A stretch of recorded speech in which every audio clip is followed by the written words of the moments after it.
इंशाअल्लाह वो आएंगे, बिल्कुल उनका आना बनता है। वो अपने वालिद के लिए पूरी दुनिया में आवाज़ उठाएंगे। तहरीक चलाना हर किसी का जमहूरी हक है। जो आइन और कानून उसको जो भी फॉलो करेगा उसके मुताबिक हम चलेंगे। जो पाकिस्तान कॉन्स्टिट्यूशन को वायलेशन करेगा उसको फिर कॉन्सिक्वेंसेस को फेस करना पड़ेगा। ये कोई जलसा नहीं है, रैली नहीं है। आगे सेनेट के इलेक्शन आ रहे हैं, हमने वो डिस्कस करना है। अपनी हालत ये है कि मैं उससे नहीं बोलता, वो उससे नहीं बोलता, सारे रल के हम एक दूसरे से नहीं बोलते।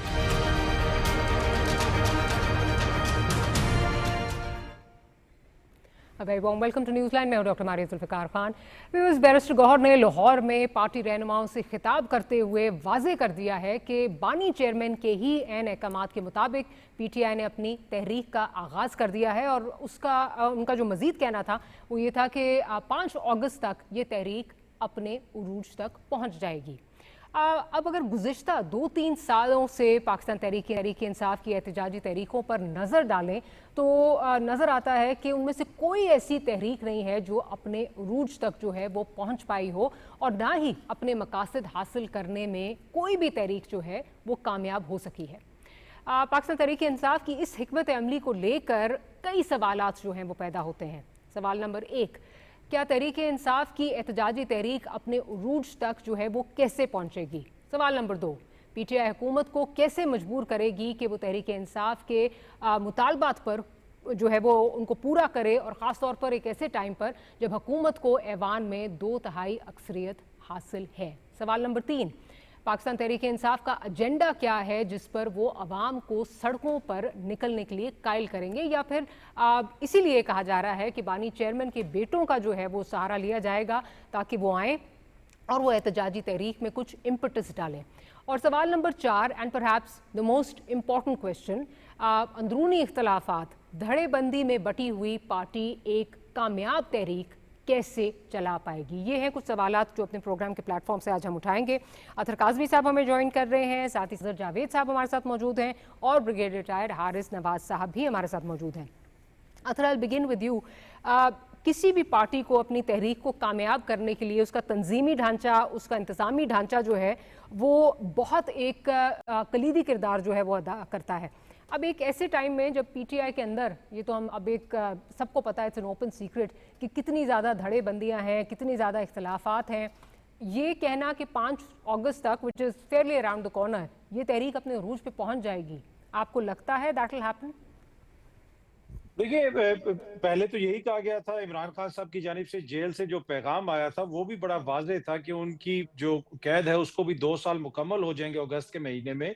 और यही बताया जा रहा था पार्टी ज़राए की जानिब से भी कि पीक होगी इस जो भी ये तहरीक है उसकी 5 अगस्त तक।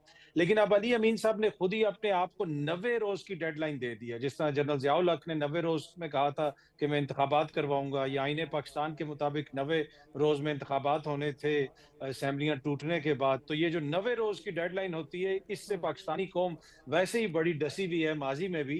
तो अब ये अली अमीन साहब ने भी एक 90 रोज की दे दी है डेडलाइन। अब पता नहीं उस 90 रोज के बाद क्या होगा, लेकिन इसमें कोई दो राय नहीं कि इख्तलाफात जमात के अंदर आपको नजर आ रहे हैं। सेनेट के जो टिकट का मामला है मिर्जा अफरीदी साहब का, उसके ऊपर सोशल मीडिया पे अगर आप देख लें मुख्तलिफ लोग एक दूसरे के ऊपर तनकीद कर रहे हैं। आज आलिया हमजा मलिक साहिबा ने एक ट्वीट की हुई है और जिसमें उन्होंने कहा है कि जी मुझे पता चला है कि मैं मसरूफ हूं, लिहाजा इस वजह से मुझे लाहौर में नहीं बुलाया गया।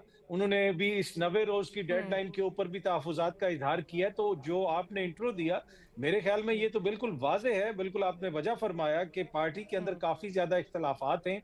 इन सारे इख्तलाफात के बावजूद क्या वो एक तहरीक चला सकेंगे, ये एक बड़ा क्वेश्चन मार्क है और ये क्वेश्चन राइटली उठाया जा रहा है।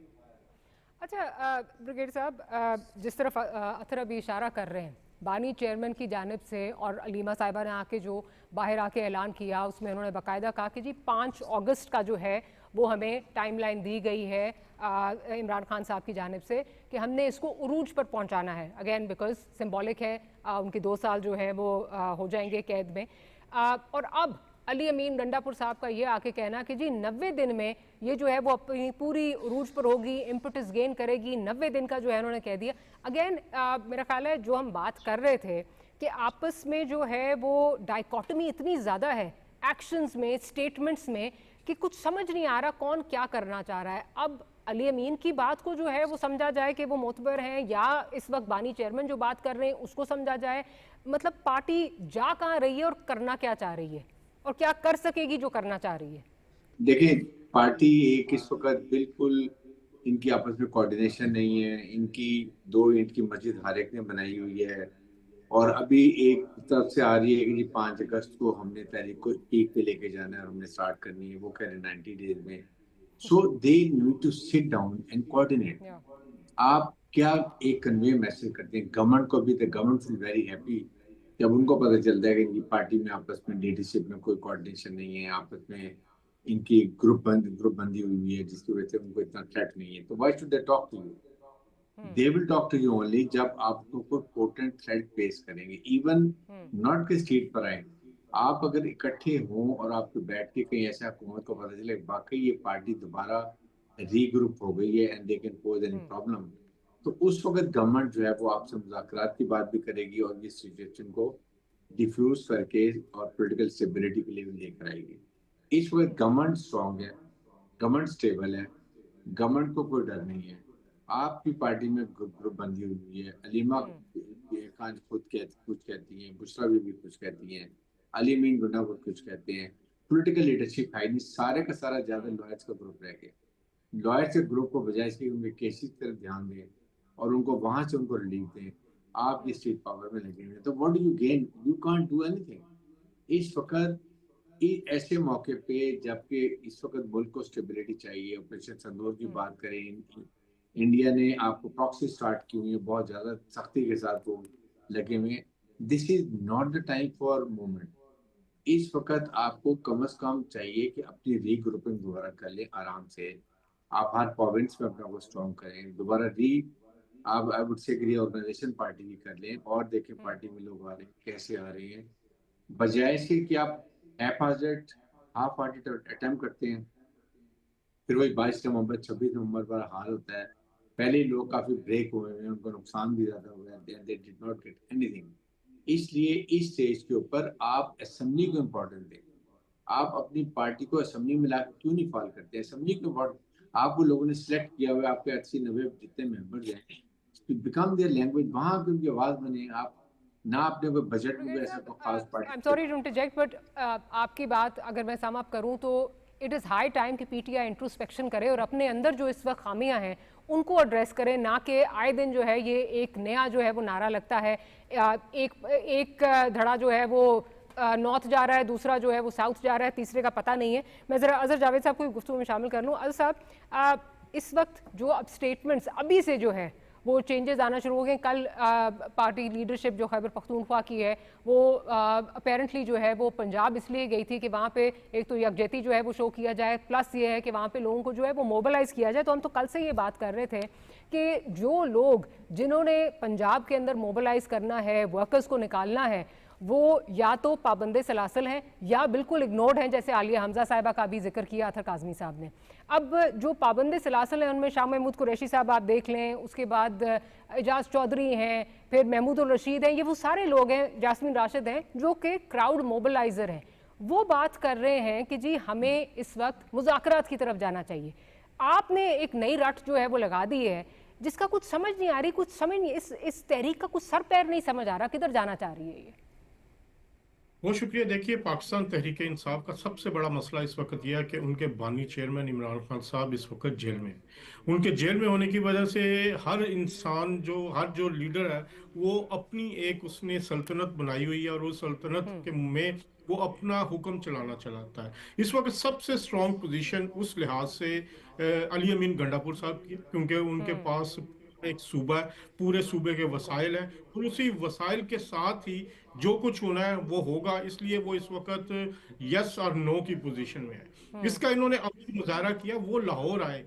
क्या वो लाहौर इजहार यकजहती के लिए आए या इलेक्शन कैंपेन के लिए आए? इल्जामात मैं नहीं लगा रहा, इल्जामात पहली दफा हुआ है कि पीटीआई अपने अंदर से इस तरह बुरी तरह डिवीजन का शिकार हुई है कि वो खुल के इल्जामात लगा रहे हैं। मैंने बड़े बड़े अकाउंट्स देखे हैं पीटीआई के, बहुत ज़्यादा जो सपोर्टर्स हैं जो बड़ी देर से खड़े थे, वो आप पहली दफ़ा इस तरह खुल के बात कर रहे हैं कि भाई ये आप कंपेन के लिए जो है वो मिर्ज़ा अफरीदी साहब के लिए आए हैं। पूरा सूबे के जो वज़रा है, पूरे सूबे के जो उनके एमपीएस हैं, आपने उनको उठाया है और ला के मिर्ज़ा अफरीदी के फार्म हाउस पे लाहौर में बिठा दिया है। लीडर आपका जेल में है और आप वहाँ पे 50 से ज़ायद डिशों का खाना खा रहे हैं, वहाँ पे आप महफिल मौसीकी से लुत्फानंदोज हो रहे हैं और मिर्ज़ा अफरीदी साहब को आप इंट्रोड्यूस करवा रहे हैं। तो इस लिहाज से अली अमीन गंडापुर साहब इस वक्त सबसे मजबूत पोजीशन में है। वो उनके साथ फिर आके अगले दिन देखें तमाम लीडरशिप भी खड़ी हो जाती है और आके उनके साथ प्रेस कॉन्फ्रेंस में भी बैठती है। क्या ये अमल तहरीके इंसाफ की मजबूती का बायस है? जो वर्कर ग्राउंड पे मार खा रहा था, जिनका अभी नाम भी लिया गया, आलिया हमजा मलिक हैं, दूसरे लोग हैं, सनत जावेद है, ये दूसरे लोग हैं, उनमें से कितने लोग यहाँ बैठे थे? ये वो सारे लोग बैठे हुए थे जो गुज़िश्ता रात जो मुराद याफ्ता तबका है, जिनको अभी भी सहूलियात मिल रही हैं, जो अभी भी सिस्टम से फायदा उठा रहे हैं। क्या आप समझती हैं कि ये सिस्टम को गिराने देंगे? ये सिस्टम के बेनिफिशरी हैं, वो इस सिस्टम से अब मजीद फायदा उठाएंगे। तो इस वक्त तहरीक इंसाफ की जो कश्ती है वो एक ऐसे मंझधार में फंसी हुई है जिसे निकालने के लिए बातें तो बहुत की जाती हैं, दावे तो बहुत किए जाते हैं, लेकिन अमली तौर पर वो लावारिस होकर उस सियासत के मंझधार में फंसी हुई है। और इस वक्त होता क्या है, इनको चाहिए होता है सोशल मीडिया, इनका क्योंकि स्ट्रॉन्ग है तहरीक इंसाफ का, महीने बाद कोई ना कोई एक ऐसा इशू चाहिए होता है जिसके चप्पुओं के सहारे सोशल मीडिया के वो चंद जो दिन है वो निकाल लें। तो इस वक्त हर शख्स अपनी अपनी 1.5 इंच की मस्जिद को सजाए हुए अपने मुफादात के लिए और सारे अपने ही जो मुराद के लिए लड़े हैं। बानी तहरीक का किसी को कोई इस वक्त एहसास नहीं, चाहे वो उनकी बहन हो, चाहे उनकी बीवी हो, अली अमीन गंडापुर साहब हो, सलमान अकरम राजा साहब हो, या कुछ और लोग जो असल लोग मैटर करते हैं, उनको कोई पूछ ही नहीं रहा। असल लोग जो मैटर करते हैं उनको कोई पूछ ही नहीं रहा। अतर काजी साहब, I will take this point forward. ये इस पे बहुत दफ़ा बात भी हुई है और अब और ज़्यादा हो रही है कि असल जो लोग मैटर करते हैं, अगर आपकी बानी तक रसाई नहीं है तो शाह महमूद कुरैशी साहब कह चुके हैं जी मुझे भी आके कोई मिल ले। चलें, वो तो पाबंद सलासल हैं इस वक्त। आपके जो पार्टी के प्रेसिडेंट हैं परवेज़ इलाही साहब, गुज़िश्ता दिनों उनकी भी वो भी मंजर आम पे आए, उनकी भी एक स्टेटमेंट आई कि जी हमें अब मुज़ाकरात से जो है वो काम करना चाहिए। क्या वजह है कि ये लीडरशिप जो है, again if they can't visit those in jail, कम से कम परवेज़ इलाही साहब के पास तो जा सकते थे।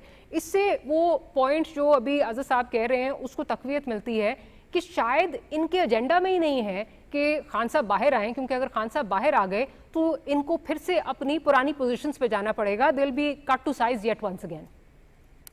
देखिए, बहुत सारी वैलिड पॉइंट्स हैं इस तरह के और इस हवाले से बहुत सारी गुफ्तगू भी होती है, लेकिन एजेंडा किसका है कि खान साहब बाहर ना आए वो तो सबको पता है। वो तो हुकूमत वक्त का एजेंडा है ना। मसला ये है कि मुलाकातें क्यों नहीं हो सक रही। मेन जो प्रॉब्लम है यहाँ पे वो हुकूमत का रवैया है, जेलों के अंदर होने वाले ट्रायल्स हैं, जिस तरीके से मामलात को चलाया जा रहा है, आइन और कानून के हवाले से जो लोग तहफुजात का इजहार कर रहे हैं, मेन इशू इस मुल्क का वो है। बाकी तहरीक इंसाफ के अंदर तो बहुत सारे इंटरनल मसाइल हो सकते हैं। अब अली अमीन साहब भी लाहौर गए हुए थे, सहाफियों ने वहां पे भी इस तरह के सारे बड़े सख्त क्वेश्चंस उनसे किए। तो तहरीक इंसाफ के अंदर बहुत सारी बुराइयां हैं, लेकिन आपको वहां पे जमहूरियत भी नजर आती है, अवाम तक एक्सेस भी नजर आता है और तनकीद भी नजर आती है। बाकी जहां तक ये ताल्लुक है कि क्या जो लोग मैटर करते हैं उनसे मुशावरत नहीं हो रही, देखें सियासी हिकमत अमली की फुकदान आपको नजर आता है। बहुत सारे ऐसे लोग हैं जिनसे मिलना भी चाहिए, उन चीजों को हाईलाइट भी करना चाहिए। आप यही देख लें आप कि ये जितने कायदीन जिनका हम नाम ले रहे हैं कि और पूरा मीडिया कह रहा है कि जी उनकी मुशावरत नहीं शामिल की जा रही, कितना जुल्म कर रही है पीटीआई, लेकिन कितनी दफा हमने प्रोग्राम किए हैं कि इनमें से किसी भी मोअज़्ज़िज़ अदालत को रहनुमा को ओपन अदालतों में पेश नहीं किया जाता। सारे इनके ट्रायल जेल ट्रायल चल रहे हैं। क्यों इनके जेल ट्रायल क्यों चल रहे हैं? जो इनके इंपॉर्टेंट केसेस में हैं वहां पे क्यों नहीं इनको ओपन अदालतें में बाहर क्यों नहीं लाया जाता? क्यों नहीं इनको जो है दीगर जो चीजें हैं वो उस तरह इनके हवाले से जो तहफुजात हैं, जमानतों के हवाले से यास्मीन राशिद साहिबा के और दीगर बहुत सारी चीजें। तो असल इशू तो वो है जो तहरीक इंसाफ के साथ हो रहा है, उसके नतीजे में तहरीक इंसाफ के अंदर हो सकता है बहुत सारे मसाइल पैदा हो रहे हों, लेकिन वो मसाइल इस मुल्क के मसाइल नहीं है। इस मुल्क का असल मसला वो है कि जो तहरीक इंसाफ के साथ ये सब कुछ कर रहे हैं, जब तक वो मसला हल नहीं होगा, पाकिस्तान के मसाइल हल नहीं होंगे। हो सकता है हमारे मशरूम से तहरीक इंसाफ की कारकर्दगी बेहतर हो जाए, लेकिन पाकिस्तान की अगर हमने कारकर्दगी बेहतर करनी है तो उसके मसाइल की तरफ हुकूमत को तवज्जो देनी पड़ेगी। पाकिस्तान के मसाइल की तरफ हुकूमत को तवज्जो देनी होगी। ब्रिगेडियर साहब आपकी तरफ आती हूँ, बट इसी अथर की इसी बात को आगे लेके चलती हूँ। माजी में हमने ये ज़रूर देखा है कि मुख्तलिफ पार्टीज़ जो हैं वो इन्हीं मोड़ों से जो हैं वो गुजरी हैं, बल्कि शायद मतलब इसी तरह की चीज़ें जो हैं उन्होंने सब ने बर्दाश्त की हैं और उसमें से अपने लिए जो है वो एक सलूशन निकाली है। पाकिस्तान तहरीक इंसाफ अगर आज अपने लिए सलूशन निकालने से कासिर है तो इसकी वजूहत बहुत ज़्यादा हम डिस्कस भी कर चुके हैं ना। अगेन सिर्फ हम ये नहीं कह रहे कि उनकी अपनी अंदरूनी जो हैं वो इश्यूज़ हैं, जैसे अथर ने कहा राइटफुली सो, प्रॉब्लम्स और भी दूसरे फ्रंट पे भी बहुत ज़्यादा हैं। Having said that, Pakistan Tehreek Insaf को भी अब अपने लिए इसी में से सलूशन निकालनी पड़ेगी, रास्ता निकालना पड़ेगा। उसकी वजह जो उनका सोशल मीडिया है वो उसमें एक बहुत बड़ी इम्पेडिमेंट है, वो नहीं करने देता। फिर अभी जो बात हम कर रहे थे, जो छोटे छोटे मिनियंस हैं जो पाकिस्तान तहरीक इंसाफ में, वो ये होने नहीं देना चाहते। आपको लगता है कि ये जो इस वक्त पार्टी निकली है या जो सो कॉल्ड मोबिलाइजेशन है, ये इमरान खान के लिए मोबिलाइजेशन है या अपने मकासद के लिए मोबिलाइजेशन है? क्या वाकई ये चाहते हैं कि खान साहब जो हैं रिहा हो जाएं या अपने मकासद पूरे हो रहे हैं? और जैसे अथर कह रहे थे कि हुकूमत जो है वो नहीं चाहती कि बाहर निकले, लेकिन आलाकार तो हुकूमत के हाथों में इस वक्त यही बने हुए हैं ना। मारिए ये देखें, जो अगर इन्होंने कोई भी मूवमेंट सक्सेस करनी है, लीडर इस पंजाब इज वेरी क्लियर, ठीक है। पंजाब की सारी लीडरशिप रेस्पेक्टेड और बाय डिजाइन गवर्नमेंट ने उनको नहीं छोड़ा हुआ कि वही हैं जो मोबिलाइज कर सकते हैं, वही हैं जो पंजाब से मूव कर सकते हैं। और फिर उसके बाद केपीके अगर ये दो प्रोविंसेस मिलते हैं then they become a force to reckon with, उनकी पार्टी काफी फाल हो जाती है, मामूली तहरीक बन सकती है। सो इसमें कोई मैंने नहीं कोशिश देखी कि किसी ये जितने आपके लीडर हैं, चाहे वो मिस्टर गौहर हैं या सलमान अकरम राजा हैं या आपके और लीडर हैं, शेख वकास है, किसी ने कोशिश नहीं की है कि इन लीडर्स को रिहाई दिलवाई जाए। क्या वजह? क्या मैंने अखबार में नहीं पढ़ा कि कभी इनकी बेल की बहुत ज्यादा कोशिश की जा रही है? कोई ऐसे केसेस है, बाकियों को भी तो बेल हो चुकी है, इनकी बेल क्यों नहीं हो रही है? क्या वजह है? क्यों इनको पकड़ा हुआ है? जिस दिन ये आज़ाद होते हैं उनको गवर्नमेंट को पता है कि जिस दिन ये आज़ाद इनकी बेल मिलती है ये पंजाब को एक्टिवेट करेंगे और फिर एक इनके लिए खतरा पैदा होगा। सो दे वेरी कंफर्टेबल। ये टोटल कमजोरी जो है ये पीटीआई की है कि हर वक्त जब हमने एस्टैब्लिश से बात करनी है, सियासतदान से बात करते हैं। आप कीप स्ट्राइविंग, आप बातचीत इनिशिएट तो करें। जब आपकी बातचीत कोई हल निकलने लगता है, जब गवर्नमेंट और अपोजिशन बैठ के बात करते हैं, सोशल मीडिया थोड़ा सा कंट्रोल कर लेते हैं, तो हालात बेहतर होते हैं। उधर आप एस्टैब्लिशमेंट को गालियां दे रहे हैं, उधर आप देखें क्या क्या चीजें एस्टैब्लिशमेंट के बारे में बात की जा रही है, आप बात को फिर से मुज़ाकरात भी उनसे करना चाहते हैं। तो गवर्नमेंट तो बहुत खुश है। The more they are having bad relations between PTA and establishment, the PTA PMLN तो having a best right, उनका तो मजे में है। यही इनको समझ नहीं आती सियासत में कि उनकी जो आपने लाटरी निकाली हुई है। सो आप निगोशिएट तो करें, इनिशिएट तो करें। आपसे वी आर रेडी और हम विदाउट कंडीशन आना चाहते हैं, बैठना चाहते हैं, मुज़ाकरात करना चाहते हैं अपने उन लीडर जो हमारे पंजाब में भी हैं और अपने बानी के बारे में। लेकिन नोबडी इंटरेस्टेड। जो बात की जा रही है that is what we have to like. जो भी तारीख कामयाब होगी वो पंजाब से इनिशिएट होगी तो कामयाब होगी, वरना अटक तक आएंगे, जो मर्जी करें, कुछ नहीं होगा अनलेस यहाँ से होगी। तो यहाँ से पंजाब के शामिल होने के अलावा हमने देखा इस मुल्क में तहरीकें जो हैं वो कामयाब किसी और वजह से भी होती हैं, कहीं और से भी जो है जब आपकी अंडरस्टैंडिंग होती है या आपको जो है वो पुष्टपनाही मिलती है तो वहाँ पे भी राब्ते जो हैं वो मुनक़ता भी हैं और वहाँ से भी राब्ते ठीक नहीं हैं। तो वो भी एक बहुत बड़ी रीज़न है। पंजाब आज हो भी तब भी मेरा नहीं ख्याल कुछ हो सकता है। तो आप मुझे ये बताइए ना, then when they understand everything तो are they making an effort? आप अगर रोजाना सोशल मीडिया पे आप सुने क्या क्या ये बातें कर रहे हैं और आप मुज़ाकरात भी करना चाहते हैं, सो कहीं ना कहीं ज्वाइन करें ना। They are hostage there social media. जो छोटे मिनी ये यूट्यूबर हैं उनके कंट्रोल में टोटल फंसे हैं, वो इनकी फॉर्म ओपिनियन फॉर्म करते हैं, ये उस पर फंसे हैं। Otherwise they should talk to the government, और गवर्नमेंट भी खुद मजबूर होगी। गवर्नमेंट के ऊपर let the ball come to the government court की, जब उनको बुलशिट निकालना चाहते हैं। गवर्नमेंट इज भी कर रही है, ये हम नहीं कर रहे हैं, जिसकी वजह से ये सफर कर रहे हैं और ये करते रहेंगे जब तक अपनी फोकस पॉलिसी को लेकर नहीं चलेंगे। हमने किससे नेगोशिएट करने हैं और उसका अल्टीमेट बेनिफिट हमने कैसे स्ट्रगल से लेना है, that is they not been able to differentiate. सही। अच्छा अजहर साहब, एक बात ऑब्वियसली इस वक्त हुकूमत तो बहुत ज़्यादा कह रही है कि जी हमें कोई डर नहीं है, खौफ नहीं है, क्योंकि माजी में भी इनकी जो तरीके हैं वो कोई सक्सेसफुल तरीके नहीं रही।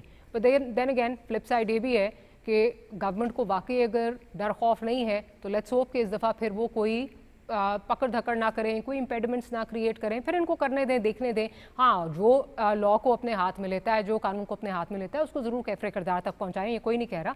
लेकिन हुकूमत भी इस वक्त इट्स हमेशा की तरह इट्स अ बिट रैटल्ड।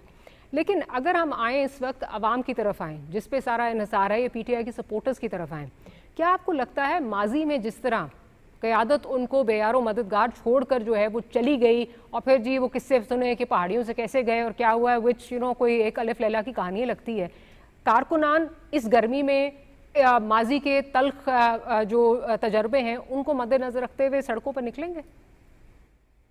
देखिए हमारी, आप जो अभी आपने ब्रिगेडियर साहब से एक सवाल पूछा जो पिछले जो साइकिल रहा है पिछले जमहूरी दौर, तो मुझे आज याद आ गया, आज 13 जुलाई है। 13 जुलाई 2018 को मुझे याद है कि नवाज शरीफ साहब और मरियम नवाज शरीफ साहिबा पाकिस्तान वापस आई थी, अगर आपको याद हो, जब उनको उनकी एब्सेंस में सज़ा सुनाई गई थी और वो सज़ा सुनाने का सामना करने आए थे। तो मुझे वो याद आ रहा है कि कभी एक होता है, कभी दूसरा होता है। उस वक्त भी मैं मियां नवाज शरीफ साहब और मरियम नवाज शरीफ साहबा के साथ आया था, तो यही माहौल चल रहा था, करैक्टर्स डिफरेंट थे। उस तरफ रिसीविंग एंड पे उस वक्त मुस्लिम लीग नून थी, और जिस तरह उनको आने से पहले जो उनको जेल में जाने की धमकियां दी गई, फिर उसके बाद सजा भी सुना दी गई और तो ये की गई कि शायद वो नहीं आएंगे, लेकिन नवाज शरीफ साहब उस दिन आए। और 13 जुलाई को मेरे ख्याल यही टाइम होगा तकरीबन, अभी पाकिस्तान में क्या 6 बजे हैं, 7-8-9 बजे के करीब लैंड किया था। और जिस तरह सैकड़ों पुलिस एहलकार और यूनिफॉर्म में लोगों ने उनको रिसीव किया, फिर धक्के मारे उनको एयरपोर्ट पे, फिर उनके साथ जुलूस सलूक किया, फिर उनको एक जहाज में बिठा के अडयाला भेजा, नवाज शरीफ साहब और मरियम साहिबा जो है वो जेल में रही। तो यही सर्कल चला, लेकिन एक डिफरेंस है, उस वक्त मियां नवाज शरीफ के साथ उनका भाई खड़ा था। उनका भाई जो शहबाज शरीफ है, उस दिन भी बड़ी तादाद में लोग लाहौर में निकले थे। वो अलग बात है कि वो एयरपोर्ट पे नहीं आए, लेकिन बड़ी तादाद, जी, तो बड़ी तादाद में आए थे। तो इस वक्त भी नवाज जो इमरान खान साहब के पास एक कमी जो है, वो सबसे कोई एक सबसे क्या से मुखलिस दोस्त की, भाई की थी, जो उनकी एब्सेंस में ये मामला चला था। अब दूसरा सवाल जो मैं आपका, कि अवाम को क्या फर्क पड़ता है। देखिए अवाम इस वक्त जिन हालात में है, जो मुआशी मुश्किलात है, और वो बार बार कहने के बावजूद भी उनमें से जो तरीके इंसाफ का वोटर है वो उनके साथ आता रहा, लेकिन उनका जो तल्ख तजर्बा है वो सबके सामने है। वो अली अमीन गंडापुर साहब हो या दूसरी क्यादत हो, जिस तरह से वो रिट्रीट करते हैं, बिल्कुल पहले वो भड़के में मारते, इस्लामाबाद के अंदर दाखिल होते हैं, फिर वो जब इस्लामाबाद में पहुंच जाते हैं वहां से वो फिर निकल जाते हैं। तो ये एक दफा की कहानी नहीं, कई दफा हो चुका है। अब मुझे ये याद आ रहा था कि अली अमीन गंडापुर साहब जब लाहौर तक आए हैं तो उनको किसी ने नहीं रोका, वो आए हैं और पंजाब हुकूमत की बेहतरीन मेहमान नवाजी का भी वो फायदा उठा रहे हैं। उनको पुलिस प्रोटोकॉल भी दिया जा रहा है, उनके साथ MPs आ रहे हैं, MPs आके वो लाहौर की सैर भी कर रहे हैं। चले इसी बहाने MPs के जहन में कोई आइडिया हो गया, जी लाहौर जैसे बना हुआ है, शायद वो भी पेशावर के लिए कोई आइडियाज ले जाएं कि मरियम नवाज शरीफ या उनसे पहले आने वाले जो लोग थे, जिसमें शहबाज शरीफ, चौधरी परवेज अलाई भी, सब ने जिस तरह लाहौर के लिए या पंजाब के लिए काम किया। आने वाले पहले वैसे बुजदार से अभी थे, आई होप आपने उनको नहीं इसमें इंक्लूड किया, माइनस कर देना। लेकिन उनसे पहले जो लोग थे, तो जो लाहौर देख के जो शायद वजीर आला अली अमीन गंडापुर और उनके किसी साथी का ख्याल आए कि यार हम लाहौर में फिर रहे हैं, पिशावर ऐसा नहीं है। मेरी इतला दी है कि कल रात को ये लोग बैठे भी रहे, लाहौर के मुख्तलिफ जगहों की इन्होंने सैरें भी की हैं, ये डिफेंस राया भी गए हैं, उसके बाद ये शाही किला में वो जो फूड स्ट्रीट है वहाँ भी जाते रहे। तो ये एक अच्छा आगाज़ है पंजाब हुकूमत ने बहुत अच्छा बेहतरीन फैसला किया कि वज़ीर आला अली अमीन गंडापुर और उनके जो मेहमान आ रहे थे उनको उन्होंने रास्ता भी दिया, यहाँ पे सारी उनको सिक्योरिटी भी दे रहे हैं और उनको एक मौका दे रहे हैं। इसी तरह तलखियां दूर होती हैं। इस वक्त तलखी दूर करने का वक्त है सियासत के अंदर। केपीके हो या पंजाब हो या सिंध, किसी भी पाकिस्तानी को ट्रैवल करने में ये ना लगे कि ये मैं किसी और मुल्क में जा रहा हूँ, वो यही समझे कि मैं अपने नहीं, तो ही बिल्कुल इलाके ये में होना भी नहीं चाहिए। कोई वीज़ा तो नहीं चाहिए केपी से पंजाब आने में, ना वीज़ा दरकार है और ना ही ये फीलिंग आनी चाहिए कि कोई वीज़ा चाहिए। हम सब इसी मुल्क का जो है वो हिस्सा हैं और उसमें कोई मेरा ख्याल है होना भी नहीं चाहिए। उनका मुल्क है, चाहे वो जहाँ मर्जी जाएं, राया जाएं या अंदरून शहर जाएं, उनका मुल्क है, जहाँ मर्जी वो जाएं। हैविंग सेड दैट, इस वक्त मैं अतर की तरफ चलती हूँ। अतर, जो मैं भी अज़र साहब से बात पूछ रही थी, आपको लगता है कि जो माजी के तल्ख एक्सपेरिमेंट्स हैं उनके बाद अवाम जो है, ये सपोर्टर जो है वो निकलेगा? And we already discuss ground realities क्या हैं लीडरशिप के हवाले से। देखिए, इसमें डिपेंड करता है। अगर खुदा न खास्ता वायलेंस की कोई ऐसी बात होती है तो बहुत सारे लोग फिर नहीं निकलते वायलेंस के डर से, खदशे से। वैसे तो जब भी पुरअमन कोई चीज होगी, चाहे वो इलेक्शन हो, कोई भी चीज हो, अवाम निकलेगी। बुनियादी क्वेश्चन ये है कि क्या इस वक्त तहरीके इंसाफ की सपोर्ट पहले से कम हो गई है? वो मुझे नजर नहीं आ रही कि उनकी सपोर्ट कम हुई हो। बड़ा क्वेश्चन वो ये है कि क्या ये कोई इस तरह की तहरीक बना लेंगे जिसका दबाव हुकूमत के ऊपर इतना ज्यादा पड़ेगा और उसके नतीजे में कोई वो अपने हक में कोई फैसला करवा लें या कोई मुज़ाकरात के टेबल पे कुछ ऐसा अचीव कर लें।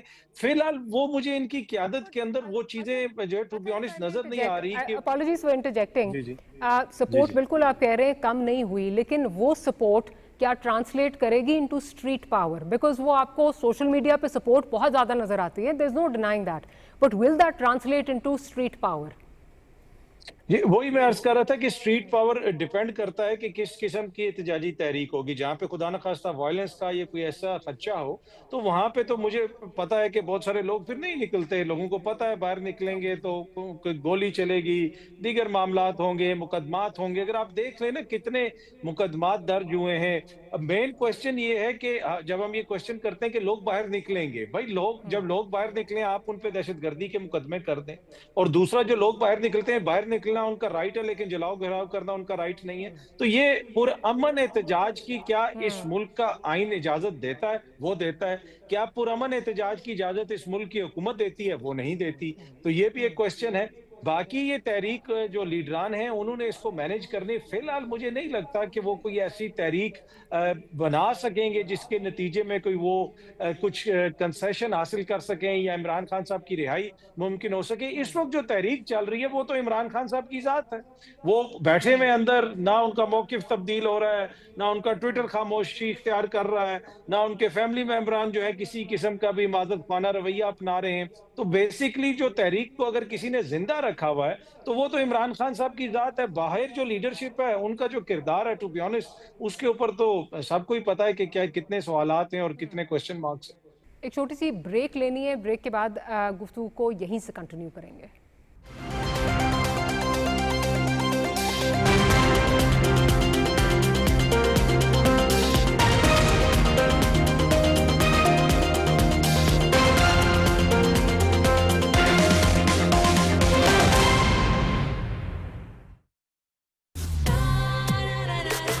आज का शो एक सेलिब्रेशन है। पाकिस्तान टेलीविजन हमेशा हमेशा आगे रहा है जब भी फिल्म इंडस्ट्री को इसकी सपोर्ट की जरूरत पड़ी है। फिल्म बनाते हैं तो यही सोच के बनाते हैं कि लोग उसको पसंद करें। सो पीटीवी मेरे लिए I think the biggest inspiration. The blockbuster comedy होती है जो कि कैरेक्टर ड्रिवन होती है। सिचुएशन सोच रहे होते हैं, वो बड़ा मजेदार होता है।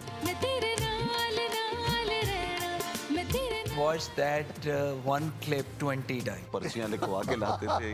Such a huge success. हमें बहुत मजा आता है। सितारों का जहां।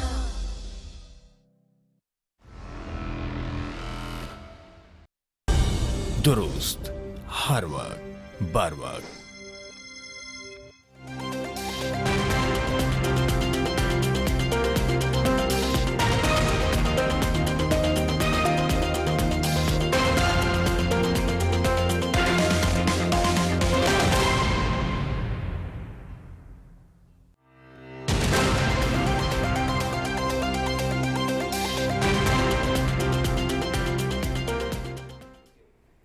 Welcome back after the break. Brigadier साहब की जाने जाऊंगी। ब्रिगेडियर साहब, क्या आपको लगता है कि पाकिस्तान तहरीक इंसाफ की जो फोर्ट्रेस है, उनका जो किला है खैबर पख्तूनख्वा, वो इस वक्त इट्स इन डेंजर? देखिए, डेंजर में बिल्कुल है, और लेकिन मैं आई पर्सनली फील कि गवर्नमेंट, जो फेडरल गवर्नमेंट है, बहुत मजबूत है। मखसूस नशिस्तें भी ले ली, आपने 2/3 मेजोरिटी भी ले ली है। आपको अननेसेसरी पॉलिटिकल इंस्टेबिलिटी लाने की क्या जरूरत है? अनलेस कि आपके छोटे पॉलिटिकल अजाइम हो, मौलाना फजल रहमान, फैसल कुंडी के जी हमें इक़्तिदार मिल जाए और वहाँ पर फिर हुकूमत गिराएंगे भी, तो वहाँ पर बड़ी स्ट्रॉन्ग वहाँ पर ऑपोजिशन होगी और उसमें आपको रोजाना कोई ना कोई प्रॉब्लम होती रहेगी। What is going to be gained? That's it. The government has to realize, federal government को, कि is it worth doing this? क्या हमें एक unnecessary if I may interject, brigadier साहब, आपको लगता है this might be a repeat telecast, जैसे से माजी में जो फेडरल में नो कॉन्फिडेंस आया था, तो एक बहुत मुश्किल जो है वो सिचुएशन इन्होंने इनहेरिट कर ली थी, और शायद उस वक्त ना करते, गवर्नमेंट को कंटिन्यू करने देते, तो they wouldn't have lost so much political capital.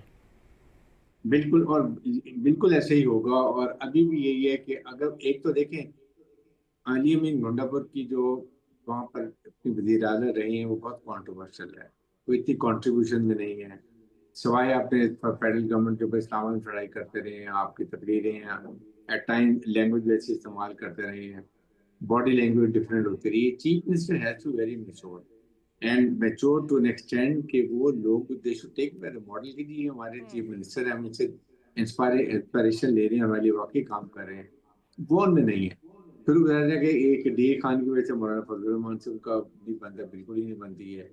फिर वहाँ पर गवर्नर बैठे हुए रोजाना इसी वजह से नहीं बनती, यही because they are the rivals आपस में, वहाँ पर दोनों की मुखालफत है, डी खान से, दोनों उस एरिया से हैं। सेकेंड है कि इस वक्त गवर्नमेंट को मेरा ख्याल में बिल्कुल नहीं करना, नॉट कि मैं पीटीआई की फेवर कर रहा हूँ, I am talking about Pakistan की पॉलिटिकल स्टेबिलिटी के हिसाब से, this is not the time to do this. Government को चाहिए कि पोलराइजेशन को बचाएं। अभी खुदा का शुक्र है कि काफी यूनिटी हो गई है, कौम इकट्ठी हो गई है, काफी हद तक ये मार के हक के बाद बड़ा फर्क पड़ा है। आप उसको कैश करें, बजाय इसके कि आप आहिस्ता आहिस्ता उसे ड्रिफ्ट अवे करते जाएं, इधर तहरीक शुरू हो जाए, उधर वहाँ पर केपीके में गवर्नमेंट की अगर डाउन होती है, मीर मुकाम का भी अपना इंटरेस्ट है, सोचेंगे इससे फर्क क्या पड़ेगा, इसकी कॉन्सिक्वेंसेस देख लें, प्लस माइनस देखें, तो I think ultimately government will decide कि हमें फिलहाल अभी इसको छोड़ के कॉन्सनट्रेट फेडरल गवर्नमेंट की तरफ, पंजाब की तरफ, बलूचिस्तान की तरफ ऐसे हालात करने चाहिए जो इकोनॉमी को रिवाइव करें, अवाम के लिए करें। अवाम के लिए देखें, अभी तक कुछ नहीं हुआ। आप कोई एक चीज बताएं कि पाकिस्तान की अवाम के लिए कोई एक, क्या पेट्रोल कम हो गया, डीजल कम हो गया, बिजली कम हो गई, जैसे जो हम ये कह रहे हैं कि जैसे जैसे ये हुकूमत जो है वो स्ट्रांग होती जा रही है, तो जो डिलीवर करने का जो प्रेशर है वो बढ़ता जा रहा है, because then they have to deliver, they have no other choice, they have no other option but to deliver. Azhar साहब, आपकी तरफ आती हूँ, क्या आपको लगता है कि जो आने वाले दिन हैं इसमें एक तो क्या खैबर पख्तूनख्वा की हुकूमत जो है वो किसी, आपको लगता है कि ख़तरे से दो चार हो सकती है, और दूसरी, जैसे ब्रिगेडियर साहब ये भी बात कर रहे हैं कि do you think it would be a wise and pragmatic decision कि वहाँ पे नो कॉन्फिडेंस लेकर आएँ और पीटीआई की वहाँ पे जो है वो पीटीआई का तख्ता उलट दिया जाए एक इस टाइम पे जब पोलराइजेशन बहुत ज़्यादा है? देखिए जी, ये बिल्कुल ब्रिगेडियर साहब की एक पॉजिटिव सोच है, लेकिन अनफॉर्चुनेटली हमारी पॉलिटिक्स में पॉजिटिव सोच की अहमियत बहुत कम होती है। जैसे अभी आपने बात की कि शायद अगर उस वक्त नो कॉन्फिडेंस मोशन ना लाई जाती और हुकूमत ना गिराई जाती, तो उस सूरत में पॉलिटिकल कैपिटल भी ज़ाया ना होता मुस्लिम लीग नून का। लेकिन दूसरी तरफ सोच यही थी कि अगर ये हुकूमत ना गिराई जाती तो आज फैज़ हमीद साहब जो हैं वो आर्मी चीफ होते, सदर के करीब वो भी पहुंचे होते, और इस वक्त इमरान खान बदस्तूर प्राइम मिनिस्टर होते, चाहे कोई भी पॉलिटिकल सिनेरियो होता, जो इल्ज़ामात इस वक्त लगते हैं उसी तरह का हाल दूसरी तरफ से हो जाता। तो दूसरी तरफ सोच ये है, अभी जो बात केपीके की गवर्नमेंट है इसमें देखें, वाइज डिसीजन कोई भी वाइज लेना मेरा नहीं ख्याल चाहता, क्योंकि जब पॉलिटिकल चीज़ें चल रही होती हैं हर कोई अपने ज़ाती मफाद को देखता है, और इस वक्त जो ज़ाती मफाद जो पॉलिटिक्स में जो इस वक्त सियासी कुव्वतें हैं जो पीटीआई के अलावा है, जिसमें मुस्लिम लीग नून में इंजीनियर अमीर मुकाम साहब का नाम लिया गया, फैसल करीम कुंडी साहब पीपल्स पार्टी को रिप्रेजेंट करते हैं, और मौलाना फजल रहमान जो है वो जो जेयूआई को करते थे। इनका सबसे बड़ा इस वक्त जो नज़र है वो अली अमीन गंडापुर की सीट पे है, और अभी तो ये नारे लगना शुरू हो गए हैं कि मौलाना आ रहा है और गंडापुर जा रहा है, क्योंकि इस सिस्टम में सिर्फ यही कहा जा रहा है कि सिर्फ मौलाना फजल रहमान साहब ही आउट है, उनको कोई इस वक्त पॉलिटिकल गेन नहीं है। तो इस वक्त मौलाना फजल रहमान साहब पूरी ताकत से, पूरे जोर से इन अपनी हुकूमती जमातों को कायल कर रहे हैं कि वो ये हुकूमत को जाना चाहिए। उसकी एक तवजीह ये भी है, जो प्लस पॉइंट हुकूमत अपने कंसीडर करती है, कि इस वक्त केपी के गवर्नमेंट से जो वसाइल है वो तहरीक इंसाफ अपने लिए इस्तेमाल करती है, अपनी तहरीक के लिए इस्तेमाल करती है। अभी आपने देखा कि अली अमीन गंडापुर साहब अगर लाहौर आए हुए हैं तो वो सरकारी खर्चे पे आए हुए हैं, इतने सारे लोगों को लेके। अगर इस्लामाबाद पे हमला हुआ था या वो उन्होंने मार्च किया था, तो वो भी सरकारी वसाइल में, जिसमें इल्जामात है कि 1122 भी इस्तेमाल हुई। तो इस तरह की चीज़ों, इस तरह की फ्यूचर सिनेरियो से बचने के लिए मेरी कुछ दोस्तों से बात हुई जो वफाकी हुकूमत में भी हैं और वो सूबाई में भी हैं, तो वो ये समझते हैं कि अगर इस वक्त हुकूमत चली जाती है केपीके की, तो एक और कारी ज़र्ब होगी तहरीक इंसाफ पर। उनका जो मुआशी एक पाइपलाइन है, जो फंडिंग का एक बहुत बड़ा सोर्स है, जो केपीके की गवर्नमेंट है, वो बंद हो जाएगा। इसको जो आई am sorry, I will interject here, not just financial जो एक सोर्स है, आप देखें कि अभी अगर किसी ने भी पनाह लेनी होती है तो वो फॉरेन केपी का रुख करता है। वो भी, that's the reason I keep on using the word fortress है कि केपी की हुकूमत जो है इस वक्त पाकिस्तान तहरीक इंसाफ के लिए एक फोर्ट्रेस का भी काम कर रही है, किले का काम कर रही है। वो भी जो है वो चली जाएगी, जैसे कि जब हुकूमतें ख़त्म की गई थी, परवेज़ इलाही साहब कहते रहे ना ख़त्म करें पंजाब में, केपी में, तो क्या जो उसका बैकलैश आया था वो भी था। अच्छा Athar, I move on to you. मौलाना साहब की सियासत, with all due respect, I think it's full of contradictions. एक तरफ वो बात करते हैं कि जी वो पाकिस्तान तहरीक इंसाफ के साथ जो है वो जाने के, वो एक जॉइंट तहरीक चलाना चाह रहे हैं, सोच रहे हैं, सोच विचार हो रही है। But on the flip side उनकी सबसे बड़ी ग्रीवियंस जो है वो ही पाकिस्तान तहरीक इंसाफ से कि उन्होंने ही मैंडेट उनका छीना है। तो वो तो उनकी कॉन्ट्रडिक्शंस बहुत ज़्यादा है। बट जो अज़हर साहब बात कर रहे हैं, at the moment he is the only one who is out of power. Do you think कि आने वाले दिनों में ये कोई इस तरह की चीज़ में ट्रांसलेट हो सकती है कि कोई नो कॉन्फिडेंस आए जिससे वहाँ पे चेंज ऑफ मैंडेट हो जाए और मौलाना साहब के लिए कुछ राहें जो है वो हमवार हो जाए? देखिए, ख्वाहिश तो हो सकती है, लेकिन इतना आसान नहीं होगा। बहुत सारे लोग जो असेंबली में पहुंचे हुए हैं वो बड़ा एक प्रोसेस के थ्रू, मुख्तलिफ FIRs, गिरफ्तारियां, उसके बाद वो वहां पे पहुंचे। और इस वक्त जो सूबे का एक माहौल है, जिस किस्म की सूरत हाल है, आपको पता है दहशतगर्दी के मसाइल भी हैं, सूबे की एक बड़ी आबादी इमरान खान साहब के साथ है। ऐसे में अगर आप वहां पे हुकूमत तब्दील करेंगे तो क्या उसके बाद आप सूबे को उस तरीके से गवर्न कर सकेंगे? मेरे ख्याल में शायद इस चीज का इदराक वफाक के अंदर भी हो। फिर अगर आप हुकूमत को खत्म करते हैं तो आप तो बहुत बड़ा फेवर दे रहे होंगे, इसलिए कि फिर गवर्नर्स का कोई पूछेगा नहीं अली अमीन साहब से कि भाई आपने डिलीवर क्या किया, कैसे किया। तो ये वो सारी चीजें भी हैं जिसको मद्देनजर रखना पड़ेगा। फिर जो 20-25 बंदे तोड़ना है वो इतना आसान नहीं होगा। 20-25 बंदे तोड़ना इस वक्त पाकिस्तान तहरीक साहब, 4-5 बंदे ऊपर नीचे होते तो शायद और बात थी। तो मेरे लिए बहुत बड़ा सरप्राइज होगा कि अगर कोई 20 बंदों का फॉरवर्ड ब्लॉक वहां पे बन जाता है और हुकूमत गिर जाती है। वो तो मुझे फिलहाल टू बी ऑनेस्ट होता हुआ नजर नहीं आ रहा। पर सेनेट का जो इलेक्शन है, फैसल करीम कुंडी साहब ने भी फरमाया एक टीवी प्रोग्राम में कि वो हमारी रिहर्सल है, उसमें हमें पता चल जाएगा कि हमारे बंदे पूरे होते हैं या नहीं होते। अब सेनेट के इलेक्शन तक थोड़ा सा सबको वेट करना पड़ेगा, उसके बाद पता चलेगा कि किस तरफ के बंदे टूटे हैं। देख रहे हैं जी, बंदे अगर इस तरफ के टूट सकते हैं तो दूसरी तरफ के भी टूट सकते हैं। हुकूमत के पास देने के लिए बहुत कुछ होता है, तो वो भी आपको देखना पड़ेगा कि दोनों साइड पे जो है वो मामला मंडी तो लगने वाली है आने वाले दिनों में। आप देखिएगा कि मंडी पिछली दफा मेरे ख्याल है 70 करोड़ का जो है वो एक सेनेटर की बात हो रही थी, तो इस दफा तो मैं सोच ही सकती हूँ, मुझे इतने जीरो शायद काउंट भी ना करने आए कि कहाँ जा रहे हैं इस वक्त हम। जी जी जी 70 करोड़ मैं मतलब कि अब आप इसी अंदाजा लगा लें कि ये हमारे मुल्क का आला ऐवान है। और ये कोई आज की कहानी नहीं है, ये दहाइयों की कहानी है। हर दफा सेनेट के इलेक्शन में हम इसी किस्म की बातें सुनते हैं। तो ये कितना बड़ा अलमिया है इस मुल्क के साथ कि यहाँ पे अवाम का वोट कैसे बेचा जाता है। वो अवाम जो एक बिरयानी की प्लेट पे अपना वोट दे देती है, वो वोट जो है आगे करोड़ों रुपए में ये अवामी सो कॉल्ड नुमाइंदे बेचते हैं। मेरे ख्याल में जिस भी जमात के हों, ये कोई आज की बात नहीं, पहले भी बहुत कुछ होता रहा। तो मेरे ख्याल में हम सबको इस पे भी देखने की जरूरत है। बाकी गवर्नमेंट के वसाइल तो वो इस्तेमाल करते हैं। यहाँ पे आप देख लेना, वसाइल तो सारे, चाहे वो चेयरमैन सेनेट की तनख्वाह हो, क्या पीपल्स पार्टी ने कोई इतराज किया?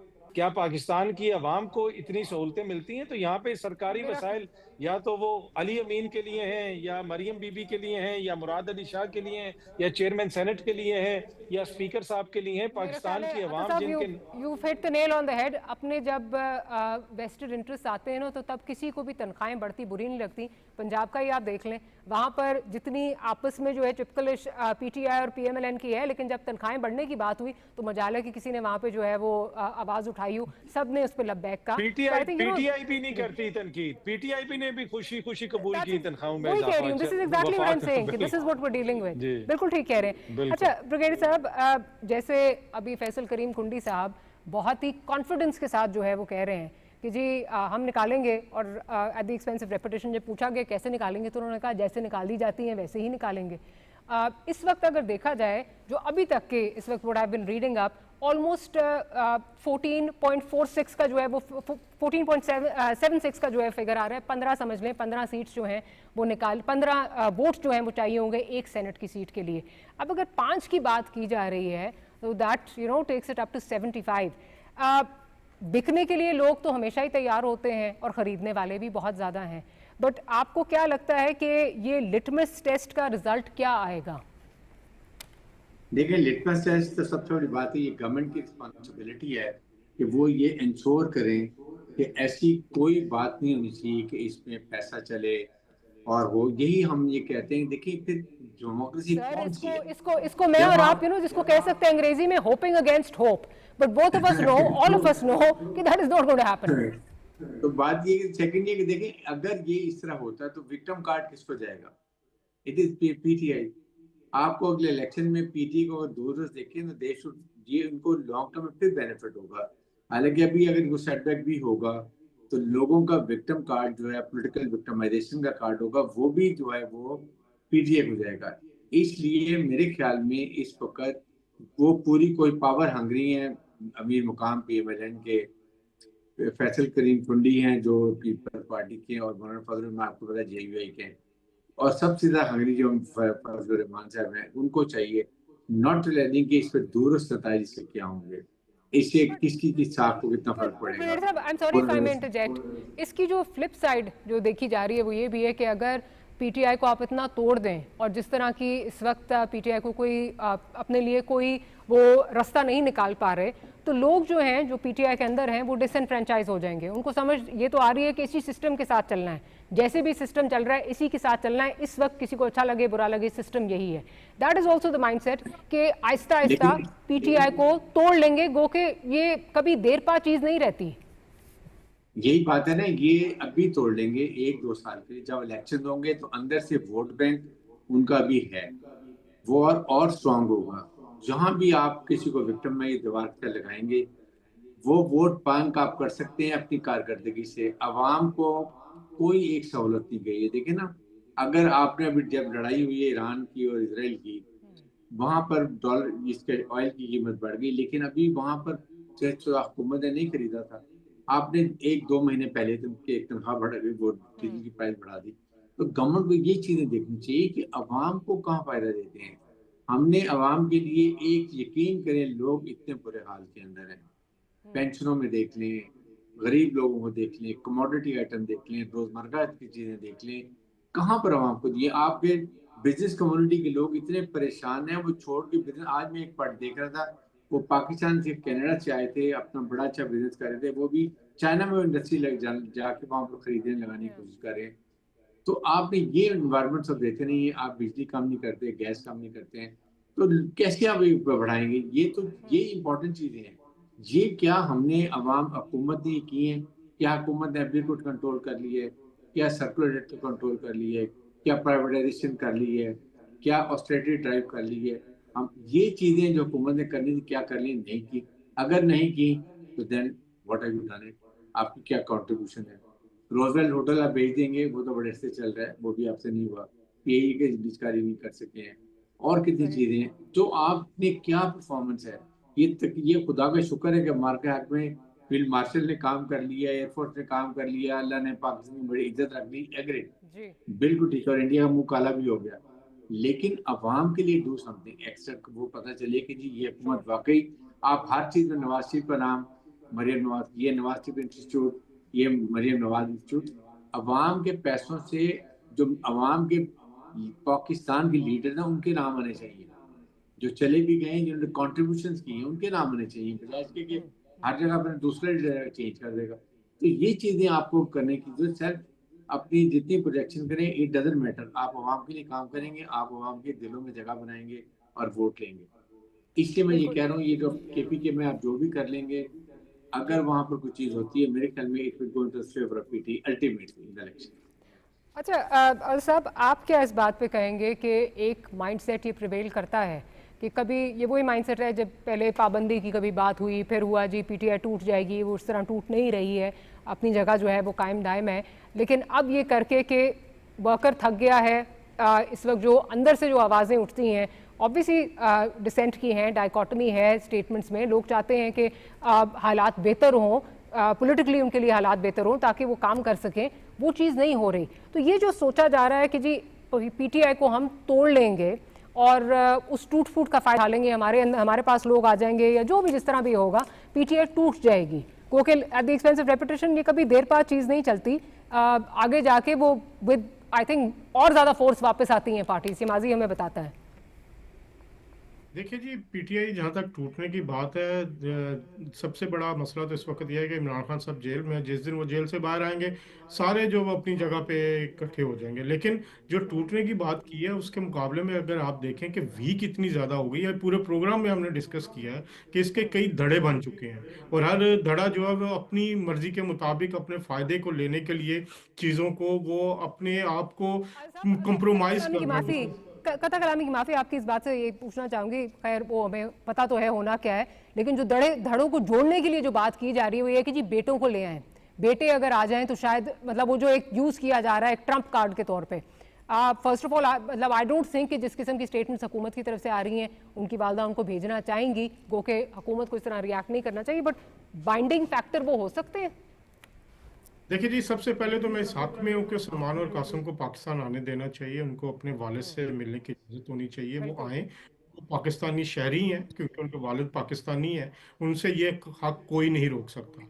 लेकिन दूसरी तरफ जो इसमें आपने बात की ना कि बाइंडिंग फैक्टर, उसमें तो प्रॉब्लम यह है कि वो बाइंडिंग फैक्टर नहीं, उनको एक फैक्टर लेके आना चाह रहा है। अलीमा खान साहिबा जो है वो उनके क्योंकि करीब है, वो उनके फूफी हैं, तो उन्होंने ये एक कार्ड फेंका कि वो सलमान और कासिम को लेके आना चाहिए और इसके बारे में मशवरा भी नहीं किया गया। मेरी यहाँ पर लंदन में बात भी हुई मुख्तलिफ सोर्सेज से जो इनकी जमाइमा फैमिली के करीब है।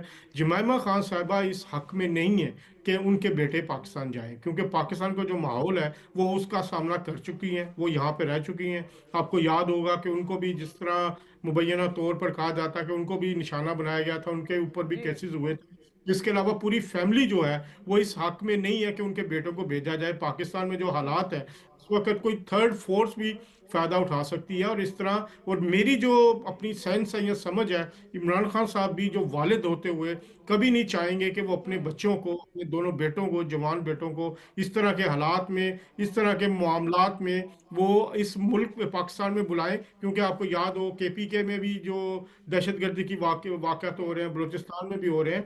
तो जमाइमा साहिबा, मैं ये आपको बड़े जिम्मेदारी के साथ ये अपने सोर्सेज से बता रहा हूँ कि जमाइमा साहिबा जो है इस हवाले से बिल्कुल भी कायल नहीं है कि उनके बेटे हैं। और ख़ासतौर पर जो हुकूमत का रिएक्शन है, राना सनाउल्लाह साहब ने भी जो कहा, तलाल चौधरी साहब ने भी कहा, लेकिन उन्होंने यहाँ पे वो आते हैं मिल के वापस आ जाते हैं, वाले से वो डिफरेंट है। लेकिन अगर वो पॉलिटिक्स में आते हैं उसके लिए पॉलिटिक्स के लिए बिल्कुल मेरा नहीं ख्याल कि पॉलिटिक्स के लिए वो आएंगे। जिस किस्म की बिलखुसूस स्टेटमेंट्स आ रही हैं यहाँ से, गो के मैं भी आपके साथ मुत्तफिक हूँ कि बिल्कुल उनको अपने वालिद से मिलने की इजाज़त होनी चाहिए और उसके लिए मेरे ख्याल मतलब पाकिस्तान आने की इजाज़त लेनी भी नहीं उनको चाहिए। This should be right, that should be accorded to them. On that note हमें प्रोग्राम क्लोज करना है। साहब बहुत शुक्रिया आपका प्रोग्राम के लिए, आपने वक्त निकाला। ब्रिगेडियर साहब और अथर साहब, thank you for making time for the programme. और जैसे कि हमने इस पूरे प्रोग्राम में डिस्कस किया है कि पीटीआई बेशक इस वक्त जो है धड़ों में तकसीम है, उसकी कोई यूनिटी नज़र नहीं आ रही, बट हुकूमत के लिए असल चैलेंज जो है वो आवाम को डिलीवर करना होगा आने वाले दिनों में। किस तरह जो है वो आवाम को डिलीवर करेंगे ताकि जो अपने नाकदीन है, पाकिस्तान तहरीक इंसाफ है, बाकी जो नाकदीन है, उनके मुंह बंद किए जा सके और मुल्क में पॉलिटिकल स्टेबिलिटी आ सके। Will close today's programme, will see you next week. Good night, अल्लाह हाफ़िज़।